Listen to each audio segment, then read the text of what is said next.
buenas noches. Como todos los días jueves a las 21 horas, estamos en Aquí y Ahora Salud. En esta oportunidad hemos invitado al doctor Raúl Ambrosio, que hemos estado hablando fuera de cámara, que es el decano de los otorrinolaringólogos de San Francisco, para no decir que él es el más viejo, es el decano. Él hace 40 años que se dedica a la especialidad. Se ha recibido Raúl en la Universidad Católica de Córdoba y ha hecho su residencia con el profesor Romero Díaz, un tótem de la otorrinolaringología de Córdoba, lamentablemente ya fallecido, en el Hospital Córdoba de la ciudad, y ha hecho especialidades en múltiples cursos, y uno muy importante que durante 2 años en la ciudad de Buenos Aires, en el Hospital Alfaro, en el servicio del profesor Rubén de Luca, reconocido también mundialmente como un otorrinolaringólogo cuya subespecialidad es parte de rinología. Sí.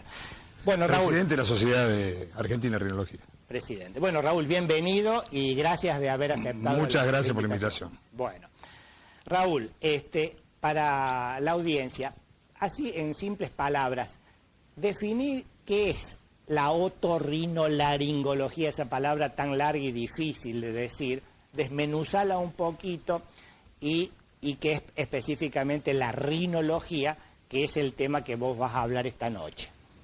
Sí, años atrás el otorrinolaringólogo se manifestaba en forma integral, cubriendo garganta, nariz y oído, laringe, y luego desde hace aproximadamente unos 15, 20 años se comenzaron a desmembrar distintas subespecialidades.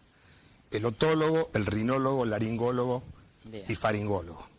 Hay una otra rama que es la estomatología también, que es patología inflamatoria, infecciosa, tumoral de boca.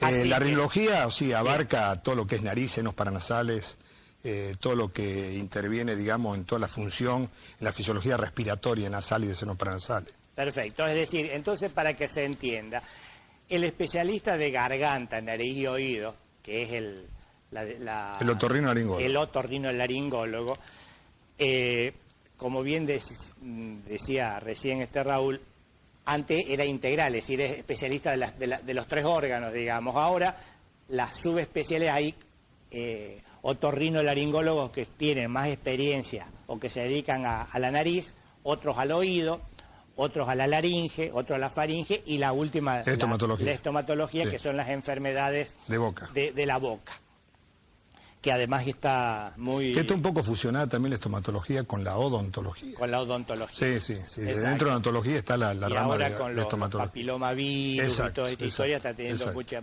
importancia. Sí. Bueno, y dentro de la especialidad de la rinología, ¿cuáles son las patologías o los motivos más frecuentes de consultas que vos tenés en la diaria, claro, digamos, en tu consultorio? Sí, hay dos. Yo lo defino, lo divido en 2 ramas que son las básicas. Una, la patología de tipo traumatológica, bien, los accidentes de tercio medio de cara y principalmente de en esta fosa época de tantos nasal, accidentes de autos, motos y demás que a diario se ven. Sí. Y la patología de tipo inflamatoria, infecciosa, que las causas, la etiología puede ser vírica, bacteriana, micótica, alérgica y demás. Bien. O sea, todo lo que es traumático, de pirámide nasal y de septum, es patrimonio netamente de la cirugía. Bien. Cirugía del septum nasal, que el septum nasal, como un denominador, la gente tiene idea, está formado por cartílago y hueso, divide en fosa derecha e izquierda, fosa nasal derecha e izquierda. Obviamente en los traumatismos frontales o laterales de la pirámide nasal, ese tabique se fractura. Y hay diversos tipos de fractura. Chevalier, bueno, varios nombres que no hacen al caso. Perfecto. De acuerdo a eso se programa y de acuerdo al grado de insuficiencia ventilatoria nasal, qué tipo de cirugía se implementa. Por lo general son la septoplastía, que es la cirugía de reconstrucción del tabique nasal, que juntos a veces se hace porque el paciente padece alguna patología de fondo, ya sea alérgica o inflamatoria o sinusal crónica, que produce un hipertrofia, un engrandecimiento de los cornetes, de los cuales se agrava la insuficiencia ventilatoria. Entonces se hace la cirugía septal junto con la turbinoplastia, o sea, la cirugía de los cornetes, para hacer lo que se llama últimamente recalibrado nasal. O sea, llevar a las dos fosas con la misma presión inspiratoria y expiratoria. Bien, eso sería una cirugía interna, en líneas generales, que se llamaría, claro, ventilatoria y funcional, para mejorar, digamos, la función ventilatoria, la función de la nariz. Y por supuesto también están las cirugías para ponerlo, ponerle una nariz más linda. Inclusive te digo, en las septoplastias traumáticas, donde hay una laterorrinia, por lo general se hace combinada, sin pensar en el factor estético. O sea, se hace la septoplastía y se hacen las osteotomías correctivas laterales para poder llevar la nariz a la línea media. Porque con el traumatismo queda lateralizada la pirámide nasal o impactada. No solamente corregir el tabique, sino que corregir toda la estructura ósea, que son los huesos propios y la rama ascendente del maxilar superior. Perfecto. Bueno, muy bien. Así que un motivo frecuente es el motivo traumático. Otro motivo que uno lo ve a diario, los pacientes, los amigos, los parientes, las famosas rinitis. ¿Qué son las rinitis? Rinitis, o sea, engloba todo lo que es proceso de tipo inflamatorio de la pituitaria y la mucosa nasal. Las etiologías son diversas. Las causas son diversas. Por lo general son de tipo vírica. Comienzan con una inflamación, con una rinorrea, una secreción mucosa en comienzo, y luego se puede tornar amarilla, verdosa, purulenta, por lo general por contaminación. Normalmente ese tipo de patología se autolimita en un periodo de 3, 5, 7 días con una medicación paliativa. Si el cuadro pasa a mayores, ya entramos en el tema de las rinosinusopatías, o sea, donde se compromete no solamente la nariz, sino la mucosa de los senos. Una cosa que decía nuestro querido profe Eugenio Romero Díaz, que nos inculcaba siempre el tema de la unidad anátomo-funcional de la mucosa de la pituitaria. Embriológicamente, toda la mucosa de nariz, senos paranasales, trompa, eustaquio, oído medio, mastoide, tiene el mismo origen embriológico, en el tercer arco branquial. Entonces, cualquier patología que se produce en fosa nasal, no solamente está ahí, sino que tiene repercusión en los senos, en trompa, en oído medio y hasta llegar a mastoide. Por eso de verlo, nos inculcaba verlo en forma integral. No remitirnos solamente a la rinitis, o sea, como lugar efector la fosa nasal solamente. Es decir, más que nada como prevención de patología crónica después, ¿no? Bien, perfecto. Otra de las cosas que uno ve también en el hogar, en la guardia, en la calle, ¿qué hay que hacer y fundamentalmente qué es lo que no hay que hacer cuando sangra la nariz? Esto creo desde el punto de vista práctico para la audiencia. Sí, lo que pasa es que hay que determinar el tipo de epistaxis, de hemorragia nasal. Epistaxis se llama a la hemorragia nasal. La hemorragia nasal, obviamente, como decíamos antes, si hay un traumatismo, la causa principal de una hemorragia nasal es el traumatismo. Ruptura de alguno de los vasos, importante o no, de acuerdo a la magnitud del traumatismo. La hemorragia nasal, o sea, puede ser anterior, se da más en los niños, es por lo general a veces por dedo clic, los rascados nasales, hacen efracción de la mucosa nasal en la parte anterior del tabique y producen lesiones de las venas o arterias de la parte anterior del tabique. Es decir, es el mal hábito de ponerse el dedo en la nariz. Exacto. Otra cosa que se suele ver también a veces, la adicción de los niños del tema de cuerpo extraño. Que por ahí viene con hemorragia nasal y vos te encontrás una rinoscopía y te encontrás que tiene un plastiquito de un jueguito o una bolita o algo, que eso produce un traumatismo y una hemorragia nasal. Si es una cosa así, obviamente el otorrino es el encargado de la extracción del cuerpo extraño. O sea, no ponerse a veces los padres querer con un hisopo, con no sé, con algo, porque a veces lo empujan cada vez más adentro y se complica todo. Perfecto. Y antes de llegar al médico, en esas hemorragias que no son tan profusa, tan cataclísmica como decimos habitualmente, ¿no es cierto? Pero sangra, gotea la nariz. Antes de llegar al médico, porque no todas también quizás tengan que ir a la consulta, a veces son de resolución espontánea, ¿no es cierto? Sí, ceden solas, si no hay... Bueno, a eso, ¿qué es lo que habría que hacer, digamos, como medida casera. Un taponaje anterior con una torunda de algodón trenzado, lo llamamos nosotros, el algodón, la torunda retorcida para que tenga cierta consistencia. Sí. Y por lo general, con una agua oxigenada de 10 volúmenes. Con agua oxigenada, bien a presión, humidificarla, exacto, para que no se pegue y no quede pelusa dentro de la fosa. Perfecto. Y otra cosa que se puede hacer también es, si uno tiene a mano alguna gota descongestiva nasal o algún gel descongestivo nasal, empapar el algodón, esa torunda de algodón con el gel o gota descongestiva y efectuar un taponaje anterior. Perfecto. Del lado de la fosa sangrante. Bien. Trata de no introducir nada en nariz, porque a veces le colocan eso y sigue sangrando, y hemos visto nosotros con un cotonet, le empujan el tapón, resulta, llega a la consulta, sigue sangrando y tiene el tapón prácticamente en cabo, o lo tiene en la hendidura olfatoria. Es decir, que en lugar de introducir hay que tratar de sacar, sacar que se suene bien la nariz. Colocar en la parte anterior. Si no cede así en un periodo de 7, 8, 9 minutos el tiempo de coagulación, directamente ya. Y tratar, una vez taponado, si ve que medianamente comienza a disminuir el sangrado, no sacar y poner, porque muchos sacan para cambiar el algodón, no, porque todo ese manoseo altera, digamos, el epitelio y es un motivo de agrandar el punto sangrante. Eso es muy importante, dejarlo puesto, no andar poniendo y sacando, ¿no es cierto? Y esperar un tiempo prudencial, que si la hemorragia, que la mayoría de las veces se resuelve espontáneamente. Salvo cuando hay patología de fondo tipo hematológica, hipertensiva. Y si no, bueno, después de un tiempo hacer la consulta.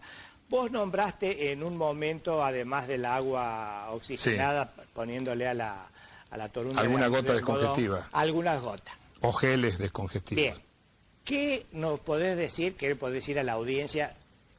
Porque se habla de muchos contra y de muchos pro de las gotas nasales. Pero así, en líneas generales, un consejo para la audiencia con respecto a las gotas. Las gotas o los geles nasales tienen su limitación de uso.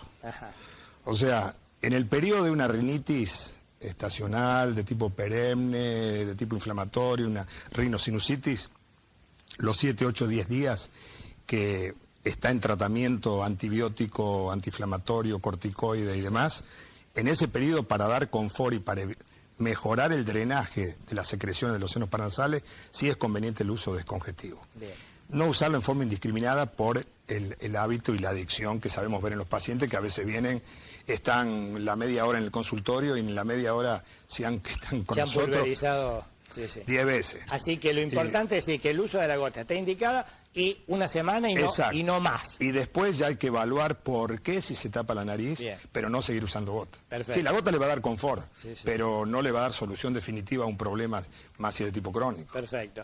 Y las gotas, esto lo hemos visto como clínicos y cardiólogos, y las gotas que tienen muchos vasoconstrictores, la mucosa nasal absorbe mucho, y muchas veces la causa de agravar o de mantener una hipertensión arterial, ¿no? Fundamentalmente en un paciente mayor. Y además de eso, otra cosa que sabemos ver con el tema, no es muy común, pero lo he visto en los 35 años acá en la práctica privada, son las rinitis crónicas o senosas.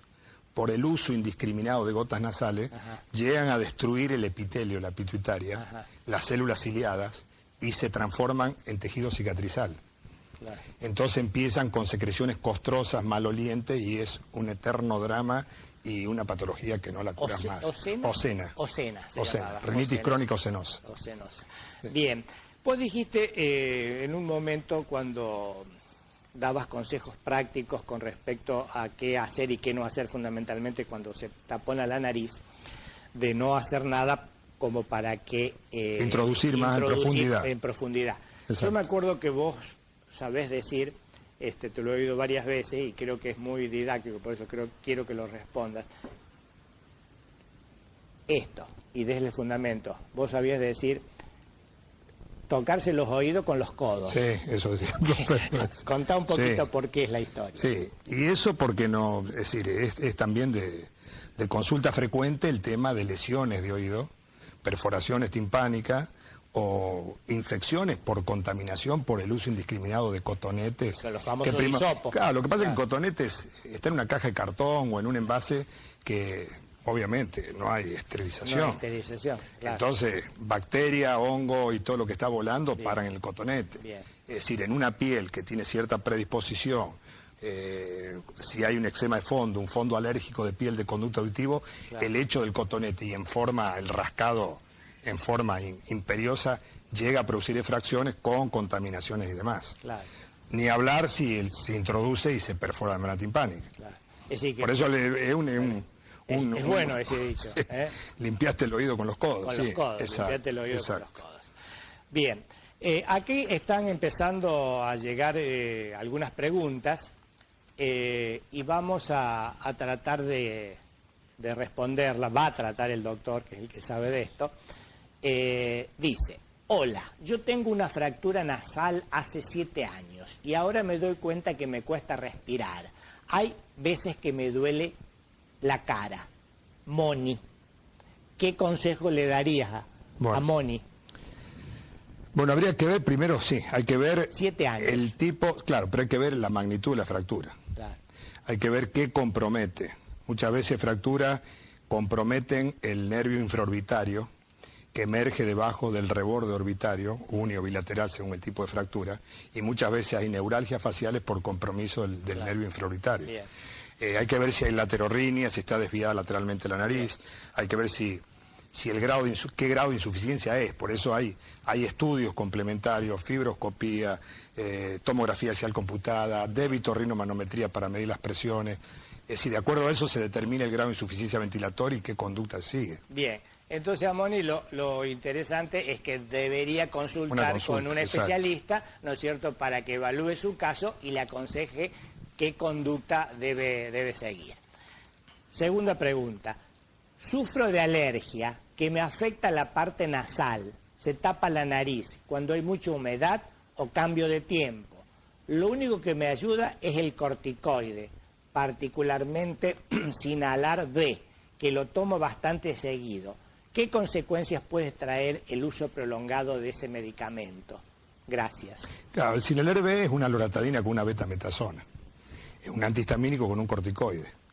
Sí, se usa, pero por periodos muy limitados de tiempo, por el tema de la betametasona. La loratadina de última sola como monodroga, como otros antihistamínicos monodroga, no hay drama.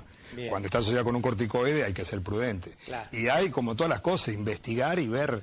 ¿Cuál es la... Claro, es lo que hablamos. O sea, si es una patología rinosinusal, una rinítica alérgica, con qué, si se le ha hecho testificaciones, si se le han hecho dosajes a nivel de sangre para ver el grado de alergia y de acuerdo a eso ver qué tipo de medicación se implementa, ¿no? Bien, un consejo entonces sería que tome lo menos cantidad posible. Si tiene que tomar, que tome en todo caso el antihistamínico solo. Pero habría que ver... Sí, antes de tomarse. Habría que... determinar el tipo, el grado de alergia. No automedicarse. Exacto. Entonces,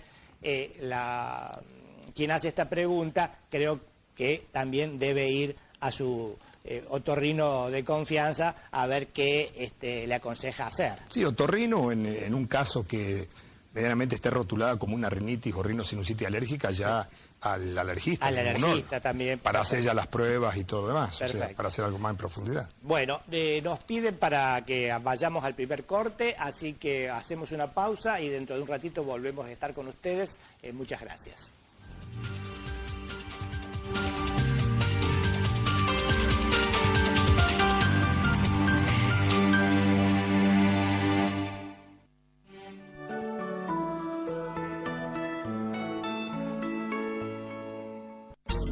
Centro Terapéutico Reeducar, Fisiatría, Fonoaudiología, Psicología, Kinesiología y Fisioterapia. Integración escolar, Centro Terapéutico Reeducar, Iturraspe 1248, teléfono 42 78 40. Este Día de la Madre tenemos el regalo para vos. Cada vez que te acercás al hiper, te acercás más a mamá, porque mamá es lo más importante para nosotros. Con el hiper, vos la vas a poder agasajar.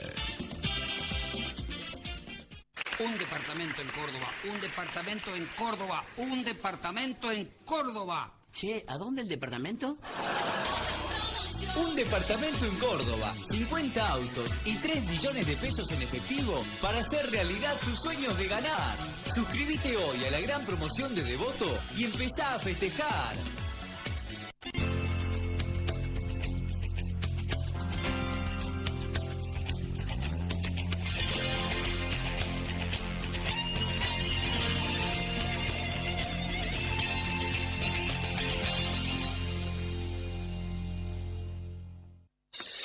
Clínica Regional del Este. Profesionalismo, excelencia y alta tecnología al cuidado de su salud. Institución incorporada a la docencia de la Facultad de Ciencias Médicas de la Universidad Nacional de Córdoba. Clínica Regional del Este. Corrientes 291, San Francisco. Teléfono 429-555. Portobelo Perfumes cumple 15 años en una de las esquinas más lindas de la ciudad y lo festeja con nuevos lanzamientos para que disfrutes de la fragancia más reconocida del mundo. Líder de la Costa, Very Resistant Love and Rose, Romance Midnight, Armani Codice. Esta primavera regala fragancia, obsequia sensaciones. Portobelo Perfumes, 25 de mayo, esquina Alberdi. Castro. Castro. Presente. Herrero. Presente. Medina. Presente. Sosa. Presente.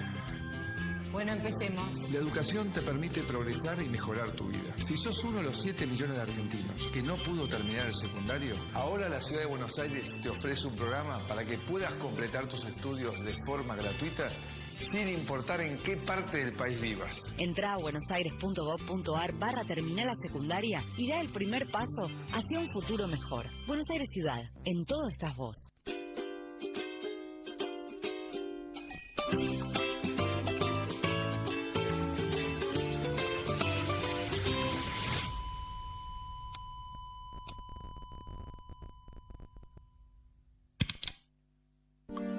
Tu familia merece la mejor cobertura médica. Por eso en Cami Salud tenemos un plan pensado para vos. Cami Salud, la mejor medicina prepaga de la ciudad, con más de 40 años de trayectoria. Solicita asesor comercial vía Facebook. Cami Salud, tu salud en las mejores manos.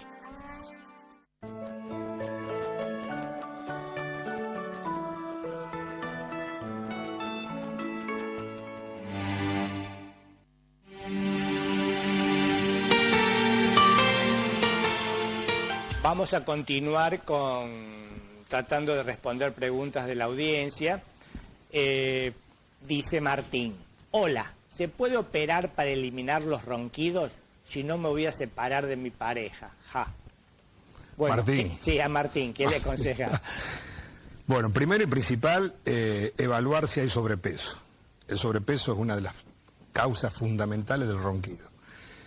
Al margen del sobrepeso hay que evaluar más o menos lo que estuvimos conversando antes, el tema de la insuficiencia ventilatoria nasal. Bien.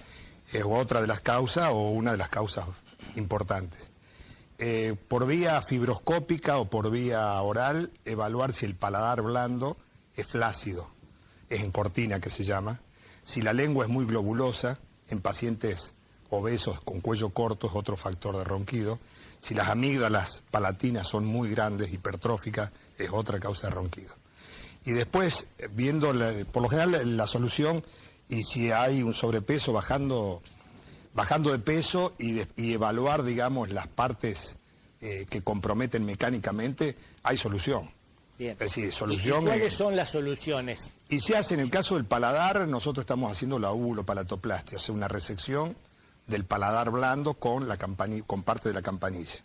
Eso para dar tensión al paladar. Bien. Secundariamente se reeduca, la fonoaudióloga hace reeducación de tipo deglutoria, respiratoria y demás. Y si hay un componente nasal, corregir el déficit nasal. Llámese tabique, como decíamos antes, la laterorrinia, en el caso de las desviaciones de la pirámide nasal, o si hay cornetes o hipertrofia de cornete, que es un crecimiento exagerado de la cola del cornete que entra dentro del cavum, se hace una resección de la cola del cornete. Perfecto. ¿Esas cirugías se hacen aquí en nuestro medio, en San Francisco? Sí, las hacemos. Sí. Bien, esto es importante. Vos nombraste, creo que en el bloque pasado y en alguna palabra un poco larga de la fibroscopía, es decir, ¿por qué no nos decís cuáles son como en todas las especialidades, por supuesto que para el diagnóstico de la patología de garganta, nariz y oído está un buen interrogatorio, un buen examen clínico. ¿Cuáles son los métodos complementarios que más ayudan o que más recurren ustedes como especialistas para estudiar al paciente? Sí, como dijiste, el tema de la anamnesis y el interrogatorio es fundamental. El examen otorrinolaringológico básico de consultorio es fundamental porque inclusive con un buen interrogatorio y un buen examen OTRL, uno sectoriza las prácticas complementarias para llegar al diagnóstico definitivo. Bien. O sea, no a todo paciente que viene con insuficiencia ventilatoria nasal le pedís una resonancia magnética, una tomografía, una fibroscopía y demás. Bien. Lo básico nuestro para evaluar la parte ventilatoria nasal es, al margen del examen básico, la rinoscopía anterior, las videofibroscopías para ver en su totalidad los 8 o 9 centímetros en el adulto, el orificio anterior al posterior, a la coana, ver los cornetes, tabique, bueno, hendidura olfatoria, piso de fosa nasal, toda la patología o no que puede existir, fosa derecha e izquierda. Se puede hacer una débito-rinomanometría, que es una medición de la presión inspiratoria, expiratoria nasal, para junto con la fibroscopía determinar las zonas o los lugares donde puede estar el problema y generando la insuficiencia. Bien. Cosa que ya no se hace el abordaje o la resección indiscriminada como se hacía antes con una técnica, que es la famosa técnica de Killian, que se usó durante muchos años, que vos resecabas todo el tabique cartilaginoso. Ahora se resecan por vía submucosa, debajo de la mucosa, con mínimas incisiones, con mínimo riesgo, las zonas que comprometen, bien, que son muy sectorizadas. Perfecto. Hoy, como en todas las... Eso es la rinofibroscopía. Claro, ¿no? Como en todas las especialidades, es decir, se trata de hacer tanto las prácticas diagnósticas como las prácticas terapéuticas quirúrgicas ser lo menos invasivas. Exacto. Estos estudios de las endoscopías o fibroscopías, ¿eso se hace con anestesia local? Sí, local. Sí, en consultorio. Bien, sí, en consultorio. Es decir, que eso sería un complemento, al viejo bajalengua, exacto, al otoscopio y al... Claro, lo que pasa es que ¿cómo se llamaba ese que ponían en la nariz? El Killian rinoscopio. El rinoscopio, claro, que tenía como una cremallera que se abría la... el Killian, valvas corto, valvas largas. Lo que pasa es que por vía anterior, por más que vos hagas una buena vasoconstricción de cornete, ves tercio anterior y parte tercio medio, tercio posterior de la fosa no llegás a ver bien. Claro. Pero con digamos, se empieza como con todo, con el interrogatorio, con el examen clínico, lo básico, y después vas viendo... Y después se ve si se justifica la fibroscopía, si hay una deformidad que suele ocurrir en las narices traumáticas, una deformidad muy grande, que vos no podés, el fibroscopio, el de menor diámetro tiene 2 milímetros, y a veces no pasan los 2 milímetros para llegar a la parte posterior de la fosa. Bien. Entonces, ¿qué hace? Una tomografía axial computada, cortes coronales y axiales para ver esa desviación de tabique del orificio anterior al posterior, cómo se presenta. Bien. Raúl, esto te lo hago yo como yo de la audiencia, digamos. Claro. ¿Cómo se hace una rinoscopía en aquellos individuos que se sospecha que sean adictos? Sí, una rinoscopía anterior. Y eso... Eso sí, es bastante definitorio, depende el tiempo de inhalación. Bien. Principalmente cocaína, obviamente, lo que se inhala. Produce una vasculitis en la mancha vascular. Perdón, ¿y con qué rinoscopio se hace? No, con un Killian, valvas corto larga, llegás bien. Con el viejo, digamos. Sí, un Palmer, que es un aro, no sé si recordás, de alambre que dilata, que es un estático, la fosa nasal, porque vos lo que ves es prácticamente tercio anterior, que es lo que yo te decía, claro, no hace falta vía posterior. Bien. Con tercio anterior ya se ve.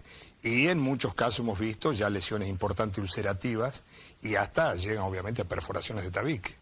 Y muchos vienen, en el caso de los adictos, ya con unas epistaxis, unas hemorragias nasales bastante profusas, porque toma arterias importantes altas de la fosa nasal, que son las hemorroidales. Entonces, claro, porque la cocaína es vasoconstrictor, es un potente vasoconstrictor. Sí, no hace necrosis con perforación del cartílago. Por eso también perforaciones de tabique. La necrosis miocárdica, un infarto de miocardio, la cocaína. Sí. Bien, perfecto. Estos métodos más modernos, que son las endoscopías y que se hacen en el consultorio con la anestesia local y que realmente están hoy al alcance de cualquier consultorio de un especialista, también tienen un importante valor en el estudio de masas tumorales que puede haber tanto en la nariz como en los senos paranasales y en el famoso cavum. La pregunta sería así, es decir, ¿cuándo está indicado hacer una fibroscopía cuando uno sospecha por una imagen radiológica en senos, por un lado?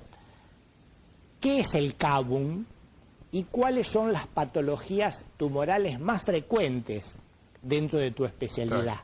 Claro. Sí, lo que vemos nosotros no es con una frecuencia importante, porque por lo general el paciente, cuando se sospecha o que radiológicamente o tomográficamente hay una imagen tumoral, por lo general la consulta casi va a un cirujano cabeza y cuello. Bien.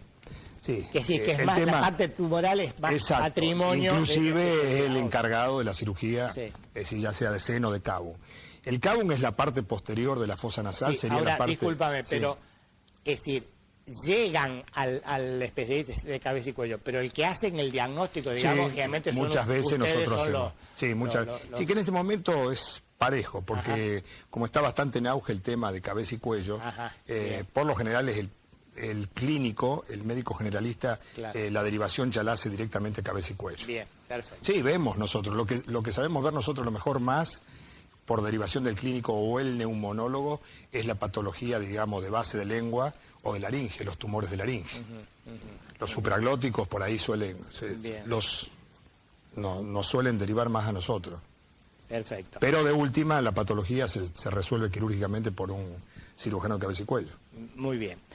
Me preguntabas de cavum, perdón. Sí, el cavum. Sí. ¿Por qué no explicás a la audiencia qué es el cavum? ¿A dónde está situado? Porque yo veo que... Por ahí no. Que no está muy claro cuál es la situación anatómica. ¿Qué es el cavum? Claro, el cavum es la parte posterior de la fosa nasal. O sea, la fosa nasal, vista de perfil, tiene un orificio anterior, septum nasal, las paredes que dividen fosa nasal con senos maxilares, y donde termina el tabique nasal y los cornetes, hay un orificio posterior que se llama coana, que sería el orificio posterior de la fosa nasal, que el profesor Flavio Sturla en la patología traumatológica siempre lo define como la escopeta de doble caño.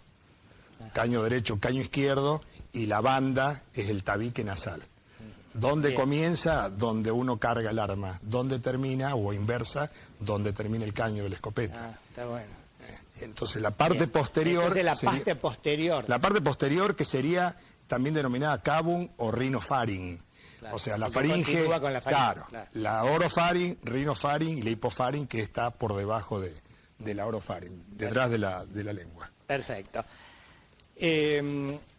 Vamos a continuar con las preguntas. Se ve que el tema interesa y tenemos, por suerte, mucha audiencia, porque están así el número de preguntas.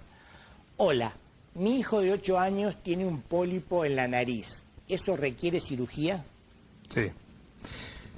En línea general sí, volvemos a lo mismo. Habría que ver de cuánto tiempo está el pólipo, cómo fue diagnosticado, cómo obstruye y cómo compromete la ventilación, cómo por el pólipo nasal está comprometido el seno maxilar de ese lado, si hay buen desarrollo, si hay sintomatología de cefaleas, de dolores retrooculares, dolores faciales, de que esa es la causa, a lo mejor, en el caso puntual de este chiquito, de insuficiencia ventilatoria y ser respirador bucal, con lo que trae aparejado un respirador bucal por patología de faringe, de laringe y de pulmón, de último.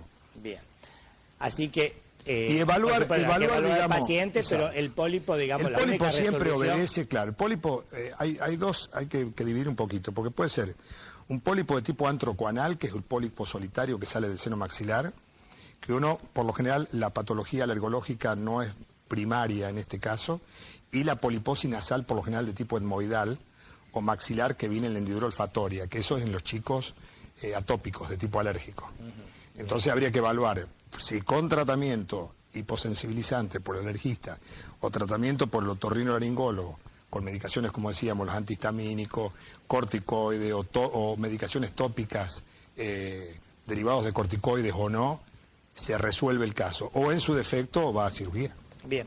Ya nombraste, creo que en 2 o 3 oportunidades al alergista. Esta es una especialidad donde actúa muy interdisciplinario con nosotros. Con el alergista, ¿no es cierto? Sí. Bien, y más en esta zona, te digo casualmente, en la última jornada estuvimos hablando con la gente, con los colegas de Buenos Aires, yo les comentaba de que el departamento San Justo, yo tengo muchos pacientes, bueno, en la zona norte hasta Mortero y arriba, y mucho más, que es una zona muy alergónica, no sé si es factor climático ambiental, porque de acá pacientes de la Francia o de Arroyito no tienen la misma patología rinosinusal que la gente de acá. Y vos te vas a la provincia de Santa Fe, si vienes húmedo y no es la misma patología.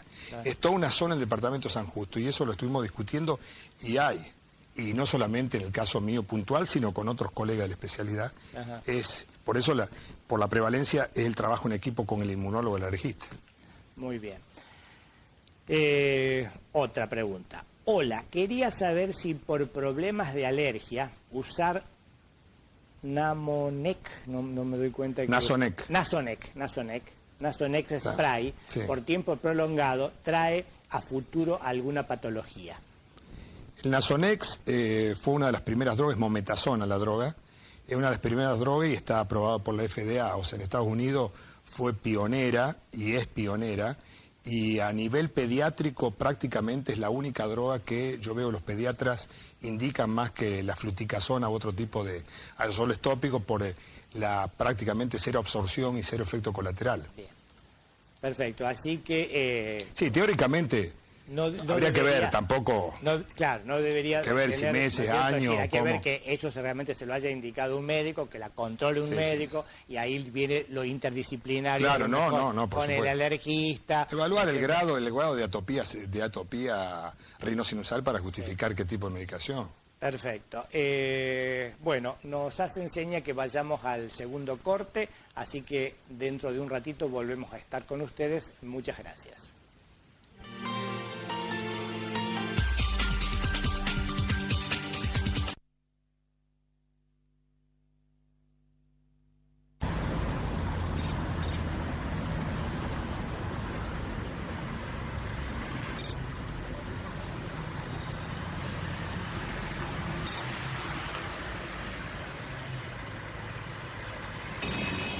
En lo que va del 2014, Telebingo lleva entregados 60 kilómetros y más de 21 millones de pesos en efectivo. Telebingo, el juego que más premios entrega solo a los cordobeses. Telebingo, el que sale. Del 3 al 5 de octubre, San Francisco expone, edición 2014 en La Rural, la 82ª exposición agropecuaria, industrial y comercial, en una nueva muestra regional para toda la familia, paseos a caballo para niños, juegos, la granja tradicional, espectáculos y mucho más. Además, nuevamente el concurso fotográfico para aficionados de San Francisco y la región. Acordate, del 3 al 5 de octubre en La Rural, San Francisco expone 2014.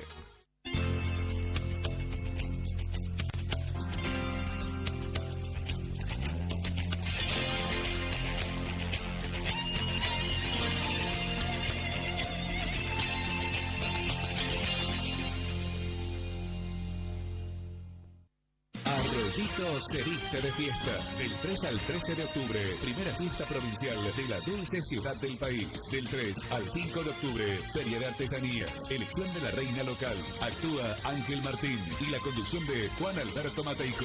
Del 8 al 12 de octubre, Feria del Libro y la presencia de Jorge Cuadrado, Guillermo Grimoldi y Horacio Bota Bernaus. 12 y 13 de octubre, Comidas del Mundo, con la actuación de Popo Chiaveno y el Broche de Oro. El día 11 de octubre, la actuación de Soledad y un cierre espectacular con la elección de la reina provincial de la dulce ciudad del país. Organiza e invita Municipalidad de Arroyito. Arroyito, ciudad de vecinos. Entradas en venta en tarjeta Inaditi Arroyito y puntos de ventas oficiales. Para más información, entra en www.municipioarroyito.gov.ar. Tu familia merece la mejor cobertura médica. Por eso en Cami Salud tenemos un plan pensado para vos. Cami Salud, la mejor medicina prepaga de la ciudad, con más de 40 años de trayectoria. Solicita asesor comercial vía Facebook. Cami Salud, tu salud en las mejores manos. Este mes con Cablevisión, disfruta de exitosas series y del mejor cine. Carnage. 2 matrimonios se reúnen para discutir sobre una pelea entre los hijos de ambos. Oblivion. En un planeta devastado, un soldado sin recuerdos empezará a cuestionar su realidad. The Walking Dead. Llegan los nuevos capítulos de la serie más vista de los últimos años. Disfruta más con Cablevisión. Kevinston Mujer.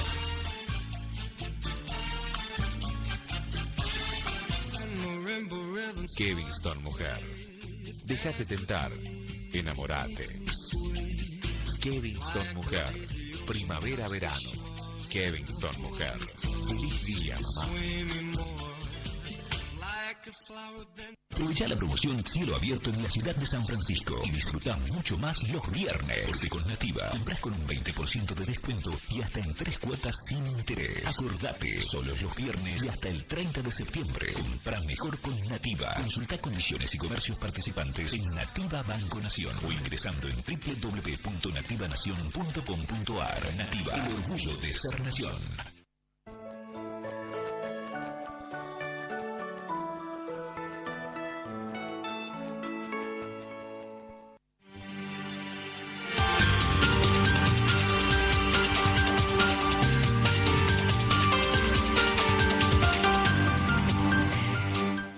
Vamos a continuar con las preguntas porque realmente nos gratifica, quiere decir que la audiencia participa, se interesa y eso es lo interesante, tratar de contestar las dudas que tiene la gente. Este programa nació como un mensaje para la comunidad de preservar la salud, de hacer medicina preventiva y si realmente lo logramos, realmente doblemente contentos y satisfechos nos encontramos. Por eso reitero, los invito a participar preguntando todas las dudas que ustedes tengan.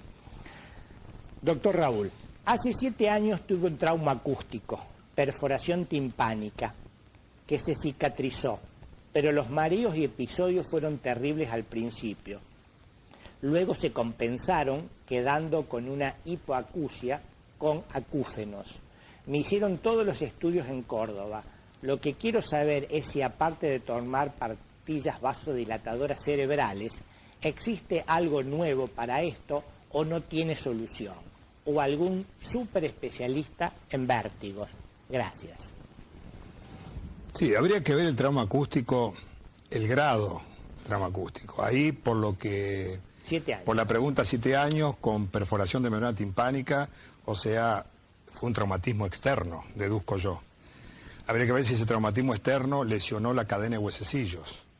Habría que ver si ese traumatismo externo lesionó la cóclea, donde está el órgano de Corti, que es el órgano neurosensorial. Si lesionó supuestamente el aparato vestibular que interviene en el equilibrio y que puede generar los vértigos que relata ahí. Y habría que ver si el zumbido, los tinitos, el acúfeno que tiene es de tipo grave, conductivo o es agudo, perceptivo de oído interno. Bien. El vasodilatador, obviamente, si se sospechó por estudios que hubo una lesión de oído interno, es para preservar la perfusión, la llegada de sangre y oxígeno y nutriente a lo que pueda haber quedado sano de oído interno. Y de pero audición. Si no, y de audición. Claro, por eso habría que ver. Hipoacúsico. Claro, pero habría que ver si es conductiva, si es perceptiva, Bien, bien. si es mixta. Aparentemente todos los estudios se lo hicieron en Córdoba, Claro. Lo medicaron, pero Con vasodilatadores. No ha tenido solución. Es decir, Claro, habría que ver. Habría que verlo al paciente, obviamente. Y habría que ver qué tipo de estudio y qué revelan los estudios. Claro, para poder ser útil al televidente que pregunta esto. Con respecto a medicación, veo ahí que está. Sí, fundamentalmente la orientación, cerebral. es decir, yo creo, y discúlpame, yo pienso como médico clínico, Sí. una reevaluación, Sí, ¿no es cierto?, por sí. un especialista, Sí. ver todos los estudios, ver cuál hay que repetir, si es que hay que repetir o no, y a lo mejor tiene alguna otra porque habría que ver medicación. Ahora para los vértigos hay. Claro, están las betistinas que se están haciendo mucho, y los difenidrinatos que para vértigos. Del viejo Dramarine. Sí, pero las betistinas se está usando con bastante buen resultado. Bien. Pero habría que ver, por eso el grado de compromiso a nivel de aparato vestibular que hubo por el trauma y bueno, si replantear, o sea, ver qué tipo de estudios, si haría falta completar con algo para determinar la patología. Entonces, un consejo es decir, hacerse una reevaluación por su médico clínico de cabecera, que el médico clínico lo derive a un OTRL de confianza, ¿no es cierto? Y juntos poder ver si se le puede dar algún tipo de solución, porque realmente los vértigos son una cosa terrible, muy molesta, pero no dice... otro medicamento, toma vasodilatadores, no dice, a lo mejor ha probado algún otro tipo de medicamento, pero no, yo lo que le sugiero, no se quede así, vaya a su médico y su médico es el que lo va a orientar a ver si la medicina lo puede ayudar con algo. Bien, continuamos con las preguntas. Hola, ¿se sigue operando de vegetación a los niños? Pregunta esto Lidia. Sí, se sigue operando siempre y cuando se evalúe correctamente el daño que puede ocasionar el crecimiento del adenoide. El adenoide es tejido linfático, igual que la amígdala, que está en cabum, que hablábamos hace un rato, en la parte posterior de fosa nasal. Si es muy grande, puede comprometer el conducto, que son las trompas de Eustaquio, que puede comprometer el oído medio y producir lo que se llama otitis media secretora, o sea, hundimiento de tímpano, un trasudado de plasma, de líquido en caja, y eso le ocasiona al chico trastornos de audición. En ese caso, la indicación precisa es la operación de adenoides y evaluar el compromiso de oído medio. Otro tema de la hipertrofia adenoidea, hay 4 grados de hipertrofia adenoidea. Si uno mide con una placa lateral de cráneo de la parte posterior a la parte palatina o paladar blando, un 25% es un grado 1, un 50% en sentido anteroposterior, 50% un grado 2, 75% un grado 3 y 100% un grado 4, bloqueo completo de pasaje aéreo por vía nasal completa. Claro. Hasta un grado 2, hasta un 50%, que quede un 50% de la vía aérea posterior libre, se toma una conducta expectante. Con tratamiento y se evalúa todo lo que es el desarrollo del tercio medio de cara. Por eso, hasta los 5 años, de los 5 hasta los 7, de los 7 hasta la pubertad. Entonces, de acuerdo a eso, no porque la vegetación, como hay un falso concepto, se achiquen, sino que por el desarrollo del tercio medio de cara quedan chicas en proporción al desarrollo del cabo. Claro, perfecto. Es decir, como todas las cosas, se sigue operando, pero tiene su indicación. Exacto. Así que espero que la explicación bien clara que ha dado el doctor le haya servido a Lidia o le sirva a Lidia. Seguimos con las preguntas. Hola doctores, buenas noches. Buenas noches. Mi pregunta es, ¿me sangra la nariz estando trabajando o sentada tranquila? Tengo 43 años. Esto pregunta Elizabeth. Sí. ¿Qué consejo le...? El consejo, una consulta. Una consulta, indudable. Sí, ver el examen, interrogar, obviamente, el interrogatorio es fundamental para ver qué tipo de patología, porque hay que evaluar también no solamente... ya no está como antes la anteojera del otorrino de remitirse a la parte de otorrino pura. Claro. Uno en el interrogatorio, por lo menos en mi caso puntual, uno ve el paciente es hipertenso, el paciente es diabético, el paciente, o sea, patología preexistente de otra especialidad. El paciente no es una nariz solamente. Claro. Entonces, obviamente, no voy a tratar nosotros patología del resto de la especialidad, pero por lo menos para tener un indicio de decir, bueno, fenómeno, está tomando, no sé, X droga, está tomando aspirina en demasía, está tomando tal otra cosa, y eso puede ser el causal de la hemorragia nasal. Bien, Raúl, pregunto, porque esto hace mucho que yo no lo escucho y en una época lo escuchábamos con frecuencia. ¿Qué pasa con las cauterizaciones? Si se hacen o no. Si se hacen o no en las epistaxis, que en una época la manchita de Kieselbach. Mancha vascular de Kieselbach. Sí. Era sí, en la parte anterior de tabique, donde confluyen la arteria y vena, la nasopalatina, el moidal anterior ¿Es una práctica que sigue así? Sí, lo que pasa es que, decir, por lo general epistaxis, de no ser por alguna patología importante de tipo hipertensiva y demás, o enfermedades de tipo hematológica, lo demás es de tipo traumático, no esa con el taponaje, en los alérgicos se da también, cuando hay resecamiento, cambios estacionales de la mucosa nasal que no está bien humidificada, es época de epistaxis, ahora en el periodo de año de sequía, es el periodo típico, o las altas temperaturas en verano también. Te pregunto esto porque me da la sensación, yo no, mía, de que exacto. antes se hacía más las cauterizaciones, ¿no? ¿Así es? Y todo se hacía mucho más. Todo se hacía mucho más. Es decir, sabíamos mucho menos. Sí. Bueno, hace un tiempo me hicieron una extracción de mucosidad de la nariz, con jeringas y agujas. Quedé gangosa. Y los olores me hacen estornudar, toser, etcétera. ¿Qué me puede decir el doctor? Y la extracción habría que ver, por lo que dice ahí, con jeringa y aguja, yo supongo una punción de seno maxilar, porque seno frontal, para pensar que la partícula odorífera impresiona el nervio olfatorio o alguna zona en la mucosa y la haga estornudar, se hace una frontotomía externa, se punza por vía externa, o sea que no hay por vía interna nada para tocar la hendidura olfatoria. La punción de seno maxilar se hace debajo del cornete inferior, en la pared intersinuosa nasal. No afectaría teóricamente ni lo de gangosa que revela ahí, ni afectaría el tema de los estornudos. Bueno, yo creo que la televidente que hace esta pregunta, o el televidente, no sé, debería, como siempre decimos, remitirse a su médico clínico, que la vuelva a reevaluar el especialista que le hizo la práctica, a ver qué explicación le da y si hay alguna cosa para ofrecerle. Otra pregunta. Hola, ¿pueden hablar de sinusitis? Sí. Podemos hablar, sí. Muy bien. Sí, vamos a hacer un esquema muy así entendible, porque es un temita para charlarlo horas.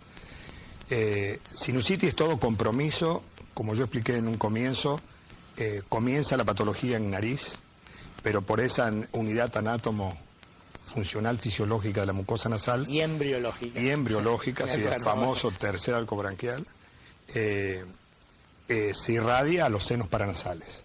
Bien. Toda inflamación con edema, con hipersecreción, con secreción mucosa que luego se puede tornar purulenta, es una sinusitis. Que puede ser maxilar, que puede ser frontal, que puede ser etmoidal, que puede ser esfenoidal. O sea, son los senos paranasales. Por lo general, toda patología, toda rinitis comienza con un cuadro de tipo vírico. La mayoría es patología estacional. Esa rinitis, si hay patología, como decíamos, de tipo obstructiva, en un alérgico, cornetes grandes, poliposis nasal, ese moco se estanca, no drena el seno hacia fosa nasal y de ahí va a cavum, porque hay un error de concepto. La gente muchas veces me dice, el moco va hacia la garganta.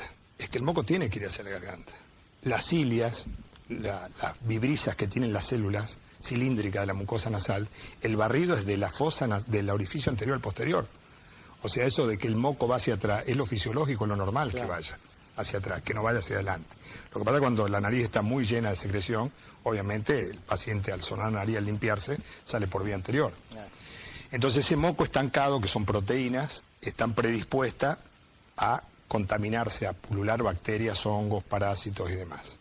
Y eso ya genera secreción purulenta con el componente ya dolor, fiebre, obstrucción nasal mucho más importante y un compromiso del estado general. Cefalea, dolor retroocular, infinidad de síntomas que trae aparejado. Bien. Y como en todas las patologías debe haber una sinusitis aguda y una sinusitis crónica. Por lo general, la sinusitis crónica es por algún déficit de tipo inmunológico o alérgico que genera un cuadro sinusal crónico. La sinusitis aguda, la bacteriana, la común de todos los días de la consulta diaria, ella se resuelve espontáneamente y con un tratamiento bien dirigido se soluciona y no hay recidivas. Siempre y cuando no haya factores condicionantes predisponentes como hablamos antes. Si hay una nariz que no ventila bien, una nariz que hay cornetes grandes, si hay una nariz que hay una poliposis nasal, que hay un fondo alérgico de base, es una nariz predispuesta a que la secreción, esos 2 litros diarios que segrega la mucosa respiratoria diariamente, se estanque en los senos, se contamine, no drene bien. 2 litros Me diarios. había olvidado de esa cantidad. 2 litros diarios de secreción. Lo que pasa es que es imperceptible. Sí. Pero el estancamiento, el seno maxilar tiene aproximadamente entre 7 y 9 centímetros cúbicos de capacidad, cada seno maxilar.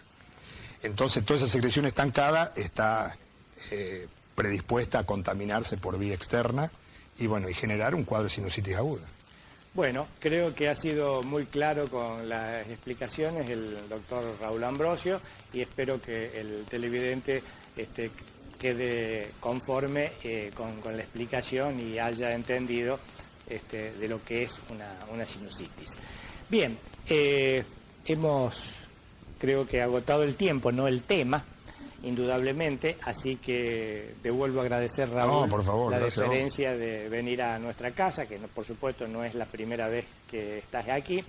Vamos a hacer un pequeño ciclo de enfermedades de la garganta, nariz y oído, así que el próximo primer jueves del mes próximo, del mes de noviembre, vamos a invitar, ya hemos invitado a 2 colegas tuyos, 2 colegas de la especialidad, y nos quedaría el último primer jueves de diciembre, que nos pondríamos de acuerdo a ver qué tema tratar, e inclusive podemos hacer una mesa redonda. Le digo a los televidentes que si están interesados en algún tema en especial, que nos lo hagan saber y vamos a tratarlos en los próximos charlas que entrevistemos a especialistas en otorrinolaringología.